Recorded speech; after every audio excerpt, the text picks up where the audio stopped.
আসসালামু আলাইকুম। তোমরা সবাই কেমন আছো? আশা করি আল্লাহর রহমত ও দোয়াতে সবাই সুস্থ ও ভালো আছো।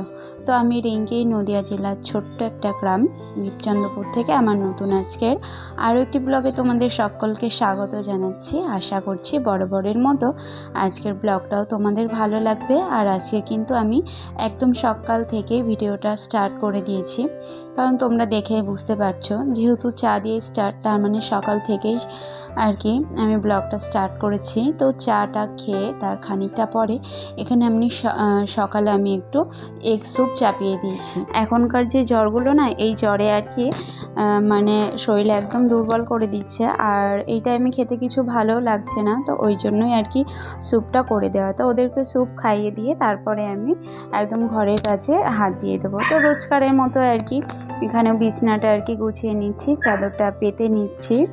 তো তারপর চলে যাব হচ্ছে অন্যান্য কাজে। যেহেতু ওরা উঠে পড়েছে ওই জন্য বিছানাটা আর কি আগে গুছিয়ে নিলাম।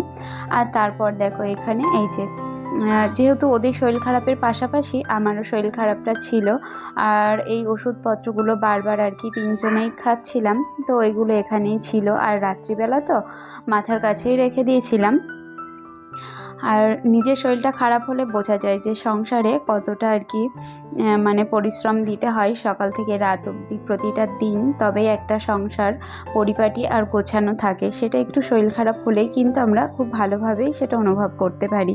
তো দেখো এই যে মাত্র দু একটা দিন ঠিকমতো কাজগুলো করতে পারিনি, তার জন্যে কত জিনিস আর কি অগোছালো হয়ে রয়েছে। খেলনা, ক্লিপ, গার্ডার যেগুলো যা যেখানে থাকে সব অগোছালো হয়ে রয়েছে। তার জন্য আবার সমস্ত কিছু আর কি মানে বেশ 1 ঘন্টা মতো সময় দিয়ে এগুলো আর কি গুছিয়ে নেব। তো এই যে এখানে ওটাও গুছিয়ে নিয়েছি, যা খেলনাপাতি ছিল সেগুলোকে সরিয়ে দিয়েছি। আর এই যে দেখছো এটা সমুদ্র দীঘা সৈকত থেকে আর কি আমার ননদরা এনে দিয়েছিল। তো এই বর্ষার টাইমে আর কি এই যে ঘন ঘন বৃষ্টি হচ্ছে না, তো ওগুলো না কেমন একটা ফাঙ্গাস ধরে যায় আর কি। তো ওই জন্য ওটাকেও একটু মুছে নিলাম। আর ওইখানটাতেই বেশ আমার ডে ক্রিম, মেয়েদের ছেলে মেয়ের সানস্ক্রিম, আর একটা অ্যালোভেরা জেল, এগুলো কিন্তু রেখে দিই, কারণ ওই যে মেয়ের অত্যাচারে আমার কখন যে কোন জিনিসটা কোথায় থাকে সেটা আমি মানে পাগল হয়ে যাই রাখতে রাখতে। তো এই যে এখানে ওষুধগুলোও সকালে আবার সাজিয়ে গুছিয়ে নিলাম। আর এই যে ক্লিপ, গার্ডার যেগুলো যেখানে যা ছিল সমস্ত কিছুই আবার আগের মতো গুছিয়ে রেখে দিচ্ছি। কি বলো তো, শরীর খারাপের মধ্যে আবার যদি তাকিয়ে দেখা যায় যে এই সমস্ত কিছু অগোছালো রয়েছে, তখন না শরীর খারাপটা আরও বেড়ে যায়। তাই তার মধ্যে দিয়েও আর কি টুকটুক করে সমস্ত কিছু আবারও গুছিয়ে নিচ্ছি। আর তারপরে বেশ ঘর দোরের বাকি অর্ধেকটা কাজ আর কি কিছুটা গুছিয়ে নিয়ে তারপর এদিকে চাপিয়ে দিয়েছি একটু খিচুড়ি। আর এই যে ছেলে যাবে হচ্ছে স্কুলে, কারণ বেশ অনেক দিন স্কুল ছুটি রয়েছে আর এক্সামও রয়েছে সামনে, তো ওই জন্য আর কি দিয়ে দিচ্ছে। আর তেমন কিছু খেতে চাইবে না বলে একটু আখরোট, খেজুর, কলা, কেক, আর তার সঙ্গে ওই যে দিয়ে দিলাম হচ্ছে কটকটি, মানে ওগুলো খেতে ভীষণ পছন্দ করে আর ঘরে ছিল, তো ওই জন্য দিয়ে দিয়েছি। তো দেখো তারপরে একটু হলুদ একটু কম করেই দিয়েছি, আর প্লেন ডাল আর আলু দিয়ে একটু খিচুড়ি করে দিয়ে তার মধ্যে ডিম অমলেট করে দিয়েছি। মানে যা কিছুই করে দেওয়া হোক, একটা ডিম অমলেট ছাড়া খেতেই বসবে না আর কি। তো এই দিয়ে সকালের খাওয়া দাওয়া করে নিয়ে এখানটাতেও গুছিয়ে নিচ্ছি। তো যেহেতু এটা গ্যাসের পাশেই থাকে, তো মশলা, তেল এগুলো কিন্তু ছিটকে পড়েই যায়। তো ওই জন্য একা হাতেই আর কি একটু যদি টাইম দিতে না পারি না, তাহলেই অগোছালো হয়ে যায়। আর ওই যে খাওয়া দাওয়া সেরে ওখানটাও সমস্ত কিছু গুছিয়ে নিয়ে মুছে নিয়ে তারপর চলে এসেছি গতকালকে যে কয়েকটা জামা কাপড় ছিল সেগুলো আবারও একটু রোদের মধ্যে ছড়িয়ে। আর এখনকার রোদ্দুর তো বুঝতেই পারছো, এই রোদ্দুর, এই মেঘ, এই বৃষ্টি এমনটাই হচ্ছে। তো ওইগুলোকে ছড়িয়ে দিয়ে আবারও বেশ কিছু কাজ ছিল, মানে মেয়ের জন্য সুজি ভেজে রেখেছিলাম, তো আমি তো ঠান্ডা করে নিয়ে তারপরেই রেখে দিই আর কি। তো এই জন্য এখানে এটা রেখে দিচ্ছি। এটা কিন্তু জল খাওয়ার মাগ ছিল, কিন্তু একটা ফেটে গেছে, আর এটা আছে। আর এটা যেহেতু লিড দেওয়া, তো ওই জন্য আমি ওই কাছে ওটাকে ব্যবহার করছি। আর ফাটাটাতে ওই যে ওখানে আমার খুন্তি, তারপরে হচ্ছে কাঠের যে কয়েকটা জিনিস দেখলে ওখানে ওইগুলো রেখে দিই।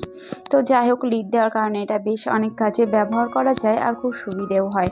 আর এইগুলো হচ্ছে আমাদের গাছের মৌসম্বি লেবু, তো আজকে সকালেই পাড়া হয়েছে, তো বেশ কয়েকদিন ঘরে রেখে খেলে তবেই ভালো লাগে, জানো তো। তো ওই জন্য ওটাকেও আর কি ঝুড়ি করে রেখে দিলাম। আর তার সঙ্গে কিন্তু শ্বশুরমশাই দিয়েছে একটা হচ্ছে কি বলবো বাতাবি লেবু আর কি। কিন্তু ওটাকেও ভাবছি যে ঘরের কাজগুলো সেরে নিয়ে একটু রস করে খাইয়ে দেব। তো তারপরে এদিকে চলে এসেছি এই যে সোফা কভারটাকে আর কি ঠিক করতে। এটার তো কোনো কথাই নেই, ভাবছি এটাকে আমি অন্য একটা কাজে ব্যবহার করব, এখানে আর এটাকে পেতে রাখবো না। তো তারপরে চলে এসেছি এই যে ওয়ার্ড্রবটা। কী জানি এই বর্ষা ওয়েদারে মানে হয়তো জলীয় বাষ্পটা বেশিই থাকে বাতাসে, ওই জন্য না বেশি নোংরা পড়ে। আমিও ভাবি যে যেহেতু ঝড় নেই, হাওয়া নেই, রোদ্দুর নেই, কিন্তু এই টাইমে কেন এত নোংরা। এই টাইমে দেখবে ঘরে না মাকড়সাতে জাল বুনে দেয়, বেশি যেন নোংরা পড়ে। বাইরে বৃষ্টি হোক কিন্তু দেখবে তাও যেন নোংরা কোথায় থেকে উড়ে চলে আসে, আর এগুলো না বেশি ইরিটেটিং লাগে। তো ওই জন্য আর কি সমস্ত কিছু যখন হালকা হাতে মুছে নিচ্ছি, তো এটাকেই বা কেন বাদ দেব। আর রোজ এরকম করে পরিষ্কার করে নিলে না ডিপ ক্লিনিংটা অনেক দিন পর করলেও চলে বা না করলেও চলে। তো এইভাবেই ঘরের সমস্ত ফার্নিচারগুলো আমি মুছে আর কি পরিপাটিভাবে গুছিয়ে নিলাম। আর তার মধ্যেই তো সকালে খাওয়া দাওয়া হয়ে গেছে, আর এখন তারপর চলে যাব দুপুরের আর কি রান্না বান্নায়। তো এই যে দেখো এখানে কিন্তু জানালাটাতেও একটু পানি দিয়ে ধুয়ে দিচ্ছি, কারণ ওইখানে তো বাচ্চা কাচ্চা আছে, ওরা খায় দায় খেলা করে, অনেক সময় অনেক কিছু ফেলে। তো প্রতিদিন আমি আর কি দুই জানালাটাতেও ধুয়ে নিই। আর এই যে দেখো তারপরে এই যে লেবুটাকে কেটে নিচ্ছে, কারণ তারপর যেহেতু আমি দুপুরে রান্না বান্না করব তখন আর সময়টা পাবো না, তো ওই জন্য আগে এটার রস বার করে নেব খানিকটা। আর আমি একটু নিয়ে নেব রান্না বান্নার পাশাপাশি খাবো, আর বাকিটা থাকবে হচ্ছে ফ্রিজে।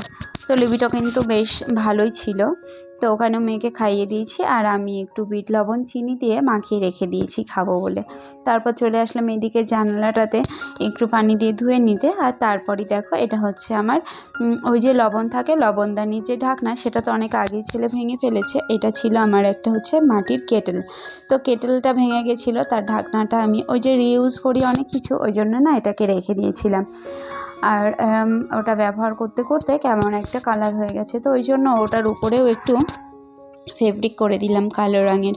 তো ওটা একটু রোদ্রে দিয়ে দিলাম শুকানোর জন্য। আর আজকে দুপুরে রান্নাটা খুব সিম্পলই হবে, তো ওই জন্য তেমন একটাভাবে শেয়ার করব না। ওই যে দেখলে ওখানে মুগ ডালটা চাপিয়ে দিয়েছি, আর তারপর ওই যে জামা কাপড়গুলো রোদ্রে দিয়েছিলাম, তো সেই জামা কাপড়গুলো তুলে এই ফাঁকেই কিন্তু আমি ভাঁজ করে নিচ্ছি। তাহলে একদিকে রান্না বান্না, ঘরের কাজ গোছানো সমস্ত কিছুই হয়ে যাচ্ছে। জামা কাপড় গুছিয়ে এসে দেখি ডালটা সিদ্ধ হয়ে গেছে, তো তখন একটু অল্প করে হলুদ আর পরিমাণ মতো লবণটা দিয়ে নিয়ে নামিয়ে নেবো। আর ওই যে দেখছো ওইদিকে কিন্তু আমি গরম পানির মধ্যে দিয়ে দিয়েছি সয়াবিন, ওটা একটু ভিজে থাকবে, তো তারপরে আর কি ওটাও রান্না করে নেব। তো এই যে এদিকে হচ্ছে ডিম আলু দিয়ে সয়াবিনের তরকারিটা হবে, তা আমি এখন এগুলো কষতে থাকছি। তো যাই হোক, আমার ভিডিওটার সঙ্গে কারা এখনও রয়েছে প্লিজ একটা লাইক দিও, আর যদি খুব বেশি ভালো লাগে চাইলে চ্যানেলটিকে সাবস্ক্রাইব করে পাশে থাকতে পারো।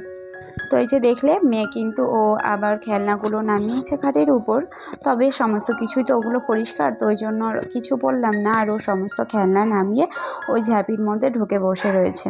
তো যাই হোক, ওইদিকে খেলা করছে, আমার রান্নাবান্না কমপ্লিট হয়ে গেছে, আর তারপরই কিন্তু আমি ঘরটাকে মুছে নিচ্ছি। তো আজকের ব্লগটা তোমাদের কেমন লাগছে সেটা কিন্তু অবশ্যই কমেন্ট করে জানাতে ভুলো না বন্ধুরা।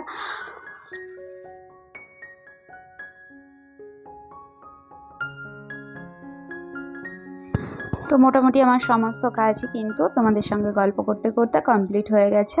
আর এই যে দুপুরে রান্না বান্না সেটা একটু শেয়ার করলাম, আর তার মধ্যে কিন্তু আমি স্নান করে চলে এসেছি। তো এখন সবাই মিলে খাওয়া দাওয়া করব। আর এই যে দেখছো ছেলে টিফিন বক্স, ছেলেও কিন্তু চলে এসেছে। তো সবাই সুস্থ ভালো থেকো, আল্লাহ হাফেজ।